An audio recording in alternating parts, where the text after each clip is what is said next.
ہم ایمان لائے، حالانکہ وہ آئے تھے تو کفر کی حالت میں، وَهُمْ قَدْ خَرَجُوا بِهِ، اور نکلے تو کفر کے ساتھ ہی، وَاللَّهُ أَعْلَمُ بِمَا يَكْتُمُونَ، اور اللہ خوب جانتا ہے جو کچھ وہ چھپاتے تھے۔ وَتَرَى كَثِيرًا مِّنْهُمْ يُسَارِعُونَ فِي الْإِثْمِ وَالْعُدْوَانِ، اور اے نبی صلی اللہ علیہ وسلم آپ دیکھیں گے ان میں سے بہت سے تیزی دکھاتے ہیں گناہ اور زیادتی کے کاموں میں، وَأَكْلِهِمُ السُّحْتَ، اور حرام کھانے میں، لَبِئْسَ مَا كَانُوا يَعْمَلُونَ، برا ہے جو کچھ کہ وہ کر رہے ہیں۔ لولا ينهاهم الربانيون والاحبار عن قولهم الاثم واكلهم السحت، کیوں نہیں روکتے ان کے درویش اور علماء انہیں غلط بات کہنے سے، انہیں گناہ کی بات کہنے سے اور ان کو حرام کھانے سے۔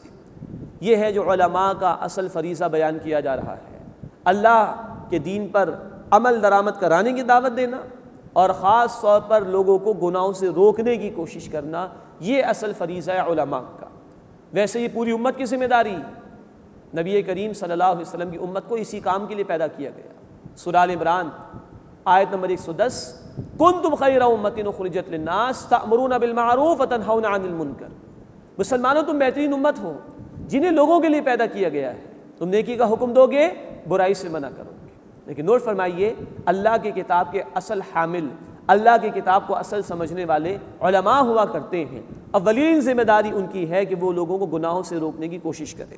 تو یہاں بھی بنی اسرائیل کے علماء کے حوالے سے کہا جا رہا ہے، لولا ينهاهم الربانيون والاحبار عن قولهم الاثم واكلهم السحت، کیوں نہیں روکتے انہیں اللہ والے درویش اور علماء گناہ کی بات کہنے سے اور حرام کھانے سے، لبئس ما كانوا يصنعون، برا ہے جو کچھ کہ وہ کر رہے ہیں۔ مسلم شریف کی روایت بھی ہے، اللہ کے رسول صلی اللہ علیہ وسلم نے فرمایا، جو کوئی بھی تم میں سے برائی کو دیکھے اپنے ہاتھ سے اس کو بدل دے، اس کی طاقت نہ ہو تو زبان سے روکنے کی، بدلنے کی کوشش کرے، اور اس کی بھی طاقت نہ ہو تو دل میں ارادہ کرے کہ اس کو بدلے گا، اور اگر دل میں برائی کے لیے برائی بھی نہیں اور اس کو بدلنے کا ارادہ بھی نہیں تو فرمایا کہ یہ ایمان کا کمزور ترین درجہ ہے۔ اور مسلم شریف کی ایک اور روایت ہے کہ ایمان اس کے بعد رائی کے دانے کے برابر بھی نہیں ہوتا۔ یہ اہمیت ہے اللہ کے دین میں برائیوں سے روکنے کی۔ اللہ ہمیں خود نیک عمل کرنے اور نیکی کو عام کرنے کی توفیق عطا فرمائے، اور ہمیں بدی سے بچنے اور دوسروں کو روکنے کی توفیق عطا فرمائے۔ اس کے بعد مزید یہود کا ذکر کیا جا رہا ہے، وقالت الیہود ید اللہ مغلولہ، اور یہود نے کہا کہ اللہ کا ہاتھ بندھا ہوا ہے، معاذ اللہ ثم معاذ اللہ۔ یہ اشارہ ہے ان کے اس قول کی طرف جو ہم پڑھ چکے ہیں سورہ آل عمران آیت نمبر 181 میں، جب انہوں نے کہا تھا کہ اللہ فقیر ہے اور ہم غنی ہیں، معاذ اللہ۔ اور یہ انہوں نے اس وقت کہا تھا جب سورۃ البقرہ آیت 245 میں الفاظ آئے تھے، کون ہے جو اللہ کو قرض حسن دے؟ تو کبھی کہنے لگے کہ اللہ فقیر ہے ہم غنی ہیں، معاذ اللہ ثم معاذ اللہ، اور کبھی کہتے کہ اللہ کے ہاتھ بن گئے ہیں۔ اس کو یہاں نقل کیا جا رہا ہے، وقالت الیہود ید اللہ مغلولہ، اور یہود نے کہا کہ اللہ کا ہاتھ بندھا ہوا ہے، غلت ایدیہم، ان کے ہاتھ باندھ دیے گئے ہیں، وَلُعِنُوا بِمَا قَالُوا، اور جو کچھ انہوں نے کہا اس سے ان پر لعنت کی گئی، بل یداہ مبسوطتان، بلکہ اللہ کے ہاتھ کشادہ ہیں۔ چنانچہ اللہ کے رسول صلی اللہ علیہ وسلم نے فرمایا، بخاری شریف کی حدیث ہے کہ اللہ دن رات خرچ کرتا ہے، جب سے آسمان اور زمین کو اللہ نے پیدا فرمایا اللہ خرچ ہی کرتا رہتا ہے، لیکن اس کے خرچ کرنے سے کچھ بھی کمی واقع نہیں ہوئی۔ یہاں فرمایا کہ بل یداہ مبسوطتان، بلکہ اللہ کے ہاتھ کشادہ ہیں، ينفق کیف یشاء، وہ جس طرح چاہتا ہے خرچ کرتا ہے، وَلَيَزِيدَنَّ كَثِيرًا مِّنْهُم مَّا أُنزِلَ إِلَيْكَ مِن رَّبِّكَ طُغْيَانًا وَكُفْرًا، اور اے نبی صلی اللہ علیہ وسلم جو آپ پر آپ کے رب کی طرف سے نازل کیا گیا ہے، اس سے ان میں سے بہت سے لوگوں کی سرکشی اور کفر میں اضافہ ہوگا، کیونکہ نیت خالص نہیں ہے، اس لیے اب جتنا حق نازل ہوگا ان کی سرکشی میں، ان کے کفر میں اور اضافہ ہو جائے گا۔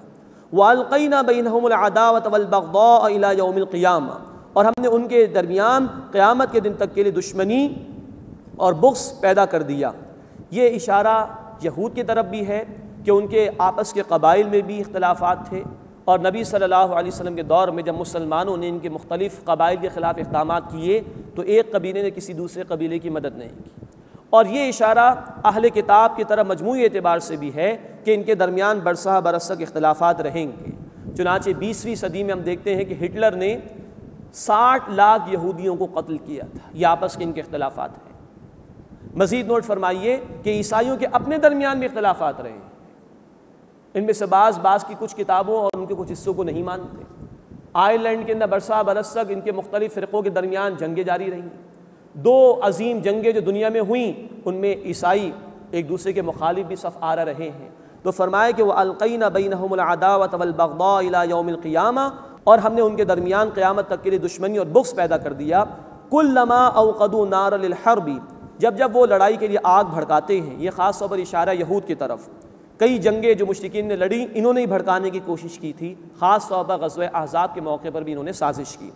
فرمایا کہ جب وہ لڑائی کی آگ بھڑکاتے ہیں اطفاء اللہ اسے بجھا دیتا ہے۔ وَيَسْعَوْنَ فِي الْأَرْضِ فَسَادًا، اور وہ زمین میں فساد مچاتے ہوئے دوڑتے ہیں۔ وَاللَّهُ لَا يُحِبُّ الْمُفْسِدِينَ، اور اللہ تعالیٰ فساد کرنے والوں کو پسند نہیں کرتا۔ اللہ اپنی آیات کا ہمیں فہم عطا فرمائے اور ان کے تقاضوں پر عمل کی توفیق عطا فرمائے۔